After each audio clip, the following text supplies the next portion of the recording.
So okay students, so we were discussing the vector class of Java. तो हमने इससे पहले एक प्रोग्राम किया था कल वेक्टर मेन के नाम से, जिसके अंदर हमने कुछ फंक्शन जो है वो वेक्टर क्लास के डिस्कस किए थे, जिसके अंदर एलिमेंट ऐड कैसे करना है, एलिमेंट रिमूव कैसे करना है, और वेक्टर में से एलिमेंट्स को एक एरे में कैसे स्टोर करना है, मूव इनटू एरे, और एक एरे के एलिमेंट्स को वेक्टर में कैसे स्टोर करना है। जैसे हमने ARGS एरे के अंदर जो इनपुट था वो लिया था, बाद में उसको एक एक एलिमेंट को वेक्टर में स्टोर किया था। आज कुछ और फंक्शन है, मेथड्स है इस वेक्टर क्लास के, जिनको हम एक प्रोग्राम की हेल्प के साथ समझेंगे कि ये फंक्शन क्या क्या काम करते हैं। तो ये जो प्रोग्राम है हमारा, इसके अंदर हम डेमोन्स्ट्रेट कर रहे हैं कुछ फंक्शंस को। पहले मैं उनको एक्सप्लेन कर दूं। तो सबसे पहला फंक्शन जो हमारे पास है वो है साइज फंक्शन।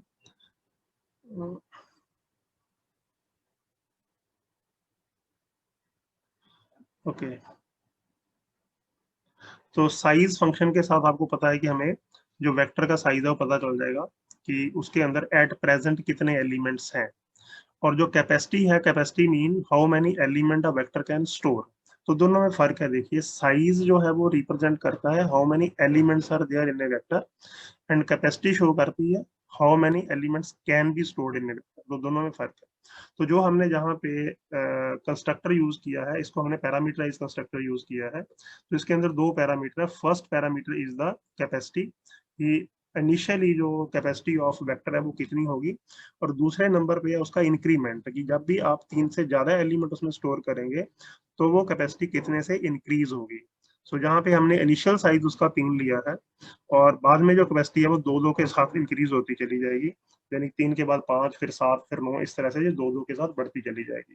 तो ये मैंने वैल्यू छोटी इसलिए ली है ताकि जैसे ही हम कोई एलिमेंट एडिशनल ऐड करते हैं, सो हमें पता चल जाए कि वो किस तरह से कैपेसिटी इंक्रीज होती है।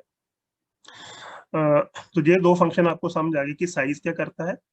Size represent the number of element present in the vector, and capacity represent this, you can say, how many element you can store in a vector at a particular time. और जो capacity जो है धीरे धीरे increase करती चली जाएगी depending upon the increment. जो आपने इंक्रीमेंट जहां दिया है उसके अकॉर्डिंगली जो कैपेसिटी इंक्रीज कर सकती है। तो उसके बाद हमने ऐड एलिमेंट मेथड जो यूज किया है एक एक एलिमेंट को ऐड करने के लिए। तो जहां हम यूज कर रहे हैं इंटीजर क्लास। तो इंटीजर क्लास जो है एक रैपर क्लास है। जैसे मैंने कल आपको बताया था कि इसके अंदर हम सिर्फ और सिर्फ जो ऑब्जेक्ट्स है उनको स्टोर कर सकते हैं वेक्टर के अंदर। जो प्राइमरी डाटा टाइप वैल्यूज होती है या प्राइमरी वेरिएबल्स होते हैं, that can not be stored in a vector. तो वेक्टर के अंदर सिर्फ और सिर्फ ऑब्जेक्ट स्टोर होते हैं। तो जहां पे हमने इंटीजर क्लास के जो ऑब्जेक्ट है उनको स्टोर किया है एक एक एलिमेंट। पहले हमने उसको 1 स्टोर किया, फिर 2 स्टोर किया, फिर 3 और 4। इस तरह से 4 इंटीजर वैल्यू हमने इसके अंदर स्टोर कर दी। और 4 इंटीजर वैल्यू के साथ हमने दोबारा से डिस्प्ले किया कि अभी हमारा जो साइज है 4 एडिशन के बाद वो कितना है, और 4 एडिशन के बाद उसकी कैपेसिटी कितनी होगी। क्योंकि इसका इनिशियल जो कैपेसिटी थी वो 3 थी, तो हम 3 एलिमेंट तो इसमें ऐड कर सकते थे। जैसे ही मैं उसमें चौथा एलिमेंट ऐड करूंगा, उसकी कैपेसिटी जो है 3 से इंक्रीज होकर 5 हो जाएगी। तो कैपेसिटी इज 5, बट उसके अंदर अभी जो एट प्रेजेंट 4 एलिमेंट है तो साइज इज 4। इसके बाद मैंने ये भी पता है कि हम इसके अंदर अलग अलग टाइप का डाटा जो है वो स्टोर कर सकते हैं। तो ही मैंने 4 वैल्यूज इंटीजर दी है, और अगली जो 5th वैल्यू में दे रहा हूँ जहाँ पे वो एक डबल वैल्यू दे रहा हूँ। तो now I am adding an element जिसकी जो टाइप है वो डबल टाइप है, और उसकी वो ये वैल्यू उसके अंदर ऐड हो जाएगी। और इसको ऐड करने के बाद हमारे पास जो कैपेसिटी है वो कितनी हो जाएगी, वो 5 है। तो पहले भी 5 थी, अब भी 5 ही है। लेकिन जब हम एक और एलिमेंट जहाँ पे ऐड करेंगे, तो जैसे मैंने ये वाला एलिमेंट ऐड किया, एक इंटीजर ऐड कर दिया, after that the capacity will be increase. तो ये हम जो वैल्यूज है इनको हम चेक करेंगे कि एक एक वैल्यू ऐड करने के बाद हमारे पास किस तरह से कैपेसिटी जो है वो इंक्रीज हो जाती है। तो ये जो v डॉट कैपेसिटी हम लिख रहे हैं, इससे हमें कैपेसिटी ऑफ द वेक्टर पता चलता है, v डॉट साइज से साइज पता चलता है। और ऐड एलिमेंट से आप न्यू एलिमेंट इसमें ऐड करते हो। तो उसके बाद हमने एक फ्लोट एलिमेंट ऐड कर दिया।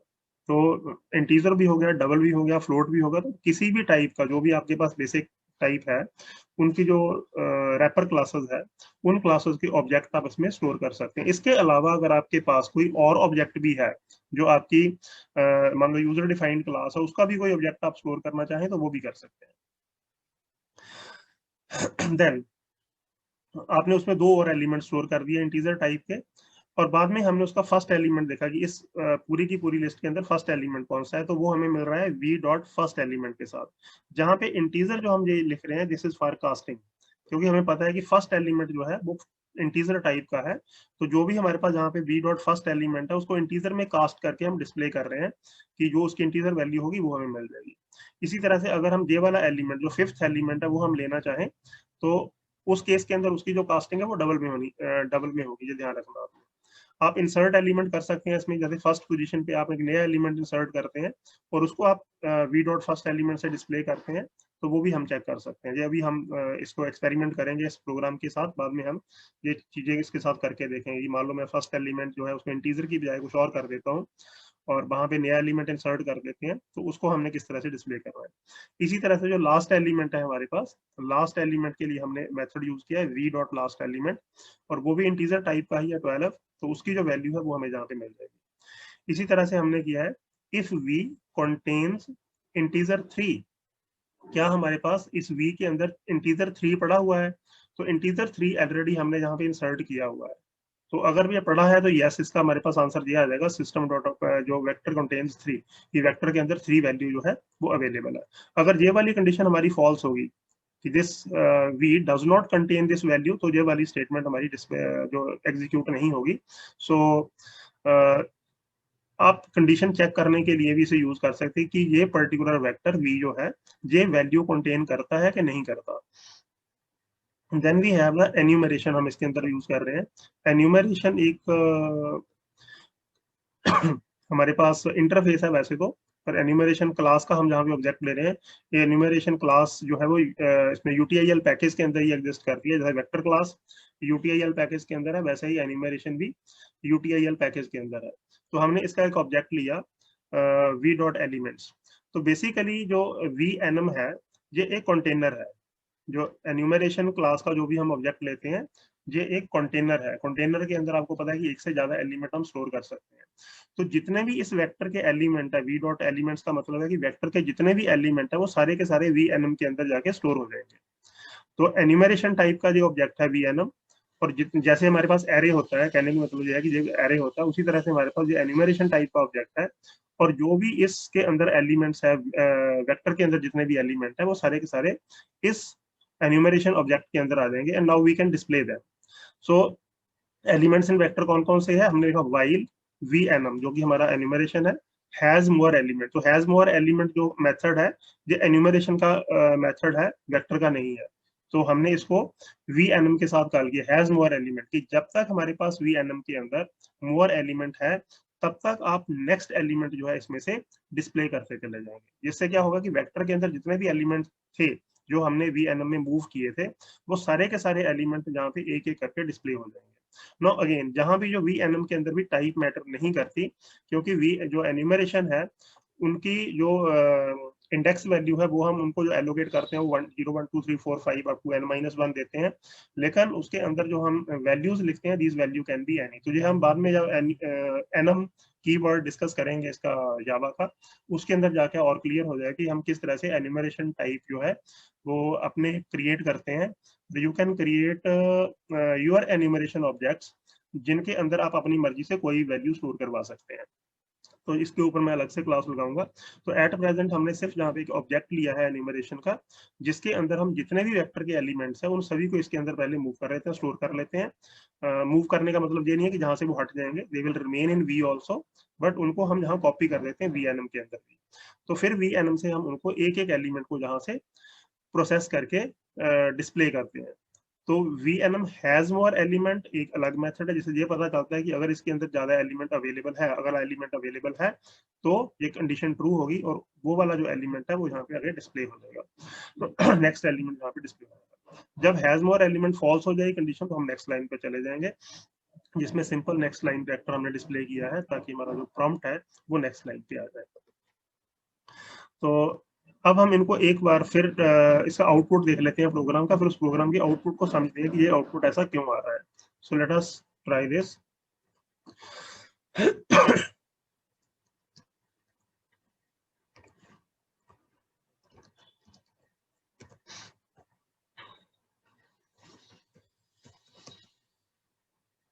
इसका नाम हमने रखा था vector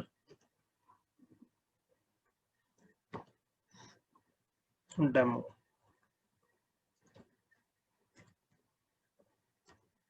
dot Java. So vector demo dot Java is compiled. ये वाली जो हमारे पास प्रॉब्लम आती है कि इसमें ओवरराइड्स और डेप्रिकेटेड एपीआई है, इसका मतलब ये है कि जो हम मेथड जहाँ पे वेक्टर क्लास के यूज कर रहे हैं, जो वेक्टर क्लास है वो एक डेप्रिकेटेड क्लास है। This mean this class is not used now. ये पुराने वर्जन की क्लास है पर हमारे सिलेबस का पार्ट है, इसलिए हम इसको कर रहे हैं। अदरवाइज जो वेक्टर क्लास है, ये जो मॉडर्न जो नए वर्जन आए हैं जावा के, उनके अंदर ये अवेलेबल नहीं होगी।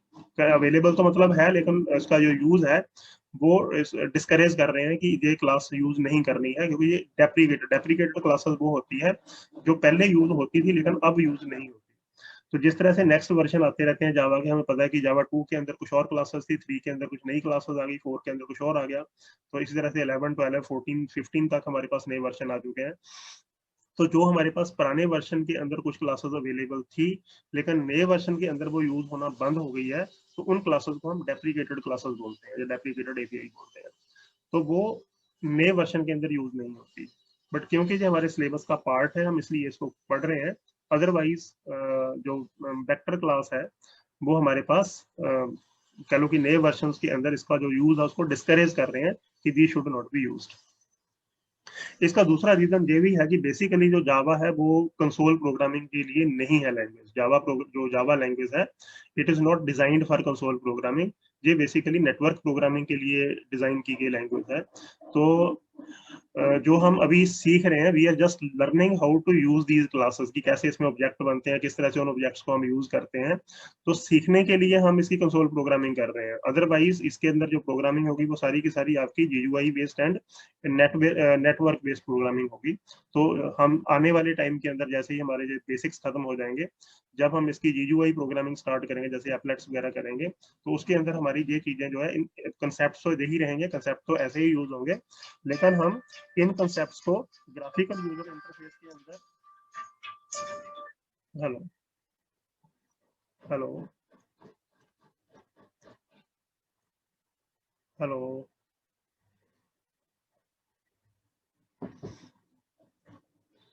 सो let us run this program and see its output. तो इसको मैं एक बार जो आउटपुट है,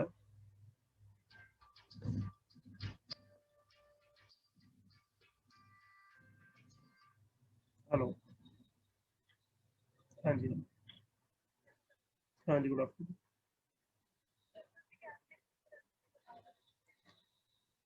हाँ जी, तो कोटेशन आ गई हैं, मैं मेरे को मैं आज प्रोसेस कराऊंगा जितना हो सकेगा। ठीक है, लेकिन पेमेंट में मुझे टाइम थोड़ा जो 2-4 दिन लग सकते हैं, क्योंकि पहला प्रोसेस होएगा, उस तो बाद थोड़ा चेक बनेगा, चेक साइन होएगा, उस तो बाद मिलेगा जी। टाइम लगता है थोड़ा जा, क्योंकि प्रिंसिपल अवेलेबल है, चेयरमैन अवेलेबल है, नहीं है, वो चीज़ें डिपेंड करता है।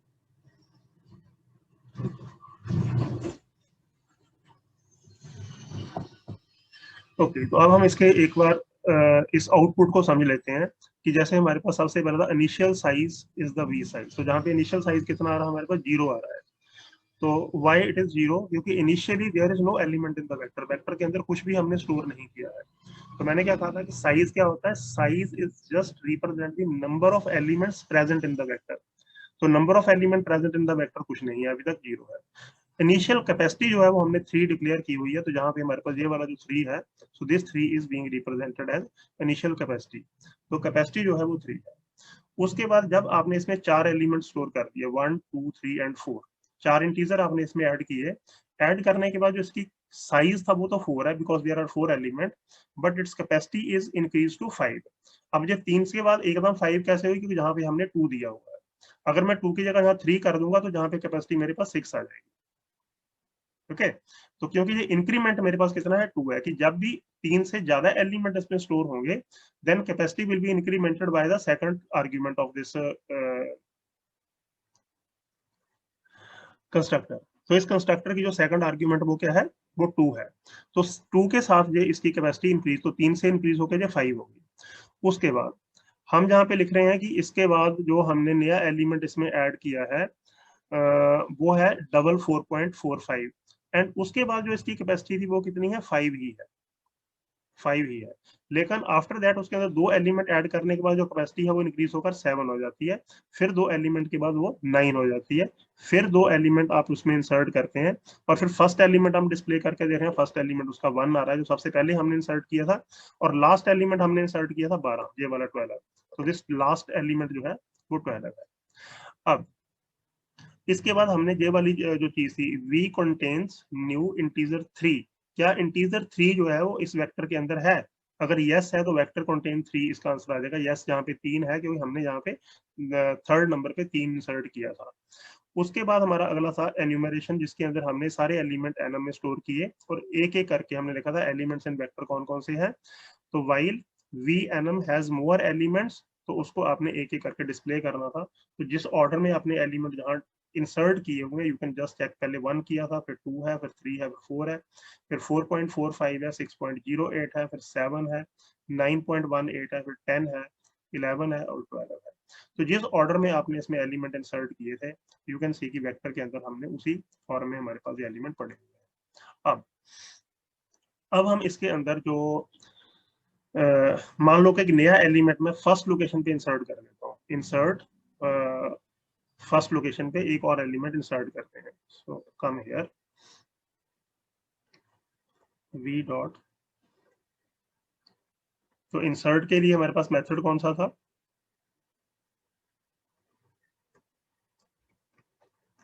इंसर्ट एलिमेंट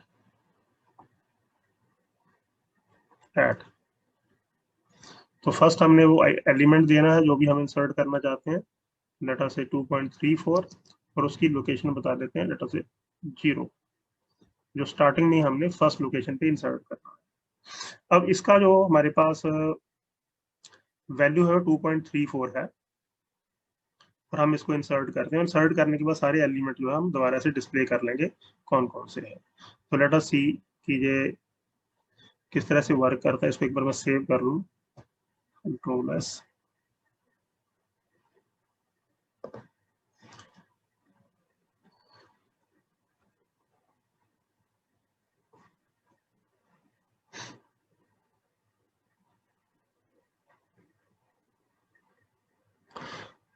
सो हेयर 2.34 जो नया एलिमेंट फर्स्ट लोकेशन पे आ गया और बाकी सारे एलिमेंट जो थे वो पीछे शिफ्ट हो। अब जहां पे अगर मैं इसको फर्स्ट एलिमेंट से पहले इंसर्ट करता हूँ, सपोज आई मूव दिस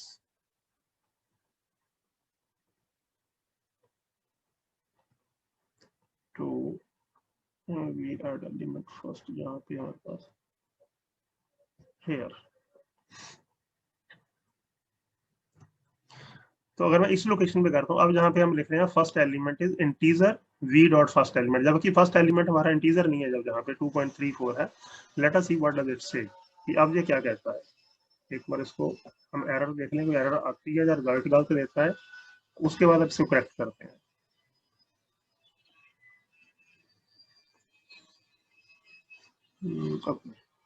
कोई एरर नहीं, रिजल्ट में यहाँ प्रॉब्लम आ रही है, exception in main thread. Exception क्यों आ रही है? जो हमारे पास डबल वैल्यू है, we are trying to convert in the integer, तो जहां पे हम इंटीजर लिख रहे हैं बेसिकली जो वैल्यू इंटीजर नहीं है वो डबल वैल्यू है। तो मैंने ये कहा था आपको कि जब भी हमने इन वैल्यूज को क्योंकि इसके अंदर जो वेक्टर होता है, इस वेक्टर के अंदर अलग अलग टाइप के ऑब्जेक्ट होते हैं, तो अलग अलग टाइप के ऑब्जेक्ट होने की वजह से हमें जिस चीज का ध्यान रखना है कि उस पर्टिकुलर लोकेशन पे किस टाइप का ऑब्जेक्ट पड़ा है, उसी टाइप की वैल्यू हमने यूज करनी है उसको असेस करते टाइम की। तो क्योंकि फर्स्ट लोकेशन पे इंटीजर नहीं है जहाँ पे डबल वैल्यू है, तो हमने इसकी कास्टिंग जो है वो डबल में ही करनी है, नहीं तो ये प्रॉब्लम रहेगी। सो हम इसकी कास्टिंग डबल में कर देते हैं। लेट अस सी क्या अब ये प्रॉब्लम ठीक होती है कि नहीं।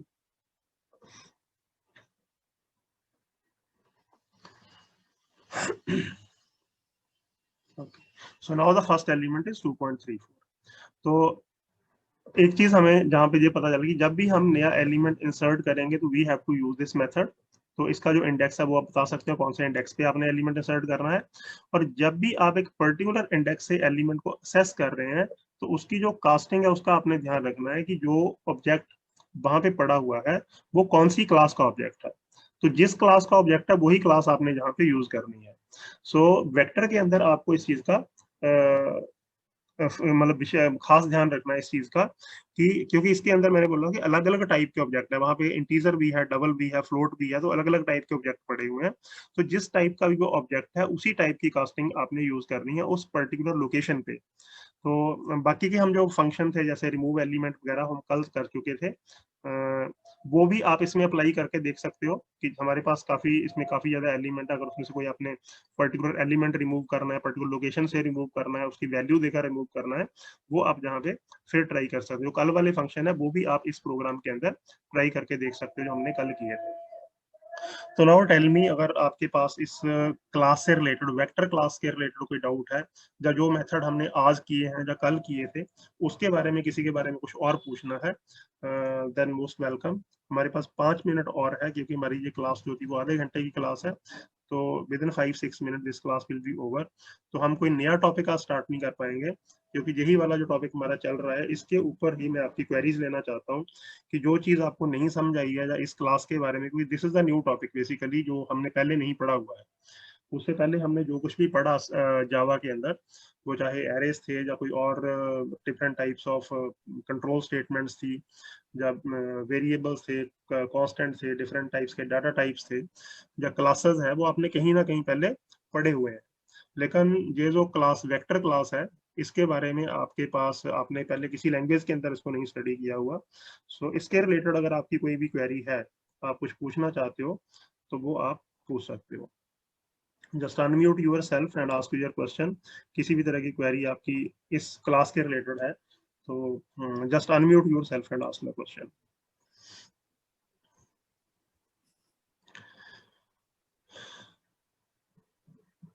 अगर आप वैसे नहीं अनम्यूट करके नहीं पूछना चाहते तो चैट में लिखना चाहते हैं, चैट में लिख दीजिए। हाँ जी,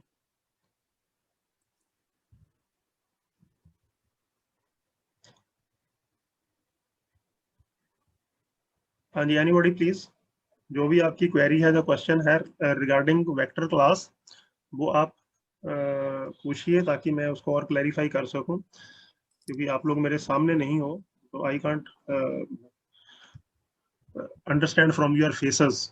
क्लास के अंदर तो ये होता है कि आपके चेहरे देख के पता चल जाता है कि आपको समझ आया कि नहीं आया, लेकिन अब जहाँ पे हमारे पास ये लिमिटेशन है कि जब तक आप नहीं बोलोगे मुझे पता नहीं चलेगा कि आपको ये चीजें क्लियर हुई है या नहीं हुई है। So you have to come up with the query, और यू हैव टू रिप्लाई और से समथिंग, ताकि मुझे पता चल सके कि आप लोगों को ये चीज समझ आई है या नहीं आई है। हाँ जी, हेलो, हेलो,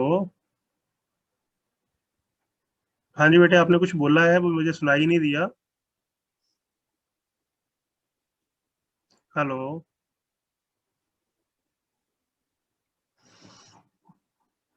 हाँ जी। सर एक बार रिपीट कर दोगे सर? ये वाला हाँ जी सर। जो कल वाला प्रोग्राम था वो समझ आ गया था या नहीं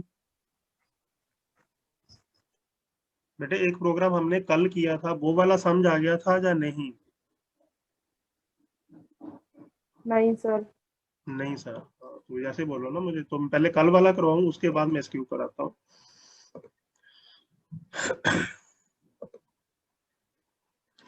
सो कल हमने प्रोग्राम किया था। सर आपको कल कहा था वेक्टर के बारे में, मतलब अच्छे से एक बार दोबारा से बता देना कल वाला। हाँ जी, आपको कल कहा था वेक्टर के बारे में दोबारा बता देना एक बार अच्छे से क्लियर हाँ लिखा मैं हो। अभी बता रहा हूँ। वेक्टर मेन डॉट जावा हमने कल लिखा था। हाँ जी, सो कल हमने जो क्वेरी थी हमारी वो ये थी कि जो हमारे पास वेक्टर क्लास के अंदर डिफरेंट टाइप के एलिमेंट है, जैसे आपने कोई एलिमेंट इसमें इंसर्ट करना है, रिमूव करना है, कॉपी इनटू एरे करना है, स्ट्रिंग में से जो ऑब्जेक्ट्स है उनको आपने वेक्टर में कैसे डालना है, और स्ट्रिंग में से उनको डिस्प्ले कैसे करना है, ये सारी चीजें हम कल अलग अलग टाइप से कर रहे थे। तो मैं सबसे पहले जो कमेंट आउट किया था पोर्शन उसको जहाँ से हटा देता हूँ, और जो हमने कोड बाद में लिखा था इसको मैं कमेंट आउट कर देता हूँ फिलहाल।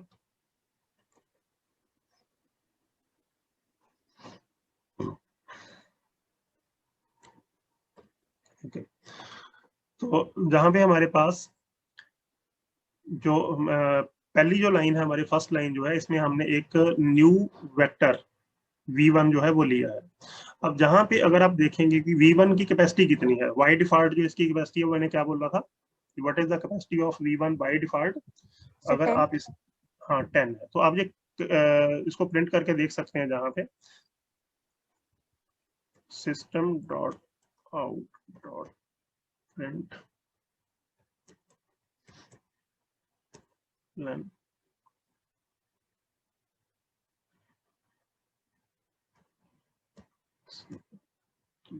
डिफॉल्ट लिखूंगा मैं, डिफॉल्ट कैपेसिटी जो है,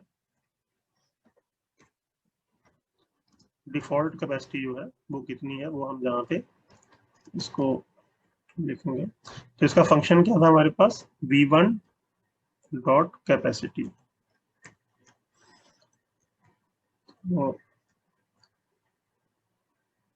तो जो भी डिफॉल्ट कैपेसिटी वो यहाँ डिस्प्ले हो जाएगी। उसके बाद आपके पास जहाँ RS जो एरे है, इस एरे में जितने भी एलिमेंट्स आप लिखोगे वो सारे के सारे एलिमेंट जो है वो इस वेक्टर के अंदर इंसर्ट हो जाएंगे। फिर हमने अपनी तरफ से एक इंसर्ट किया था जहाँ पे एलिमेंट टेस्ट एट लोकेशन 2, और फिर एक लोकेशन 4 से हमने रिमूव किया था, और फिर बाद में उसको वेक्टर से इंसर्ट कर दिया था 4th लोकेशन पे। तो एट प्रेजेंट में जो तीनों लाइनें जहाँ से हटा रहा हूँ, क्योंकि पहले हम ये देखते हैं कि जो भी हमने इसमें बाय डिफॉल्ट लिखा है उसको हम स्ट्रिंग में मूव करके और बाद में डिस्प्ले कर रहे हैं। लेट अस सी ये जो हमारे पास प्रोग्राम है जो किस तरह से वर्क कर रहा है। जावा सी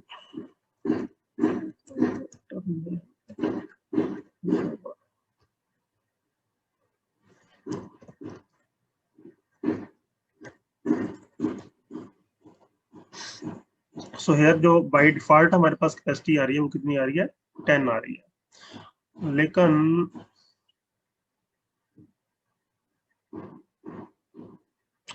कॉपी इनटू एस हमने एक एरे लिया जितना उसका साइज है, और बाद में हमने जाके ये सारे एलिमेंट डिस्प्ले किए। ये डिस्प्ले क्यों नहीं हुए, control S, I0 I less than S plus plus plus S, okay.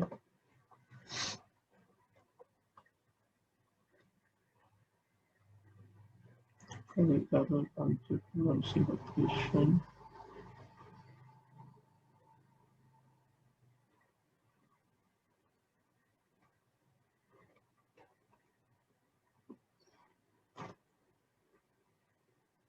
By default capacity, अच्छा प्रॉब्लम ये है कि इसके अंदर हमने कुछ डाला ही नहीं। Now we have to give its input, args के अंदर हमें इनपुट देना है। कुछ भी आप जहाँ पे लिखोगे, जैसे आई एम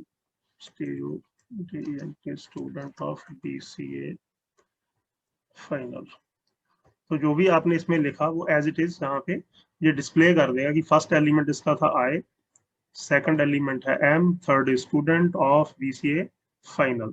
इस तरह से आप जो भी इसमें वैल्यूज देंगे वो एक एक ऑब्जेक्ट में कन्वर्ट हो जाएगी। ये एक ऑब्जेक्ट है, M दूसरा ऑब्जेक्ट है, स्टूडेंट तीसरा ऑब्जेक्ट है, एंड सो ऑन। तो इस तरह से एक एक ऑब्जेक्ट जो है वो उसके अंदर जाएगा, और बाद में जे का किस तरह से जा रहा है, जहां से अगर आप देखेंगे एक एक आइटम जो है आर्क्स एरे से जाकर इस वेक्टर के अंदर ऐड एलिमेंट से वो स्टोर हो रही है। तो पहले वो वेक्टर में चला गया, बाद में हमने इस वेक्टर में से सारे एलिमेंट्स को कॉपी किया एरे के अंदर स्ट्रिंग में, और फिर उसको जहाँ पे डिस्प्ले कर दिया।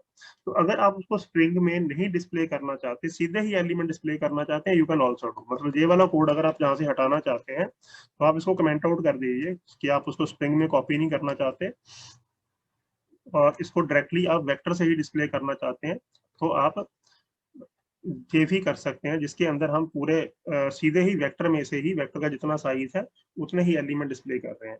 तो कैपेसिटी डिफरेंट है, साइज डिफरेंट है। जैसे मैंने आपको बताया कि साइज में एक्चुअली जितने प्रेजेंट एलिमेंट है वो हमारे पास आ रहे हैं। तो आप इसको सेव करिए, तो जितना साइज है उतने एलिमेंट सीधे वेक्टर से ही, वेक्टर डॉट एलिमेंट एट आई से डिस्प्ले हो जाए। So you can just compile it.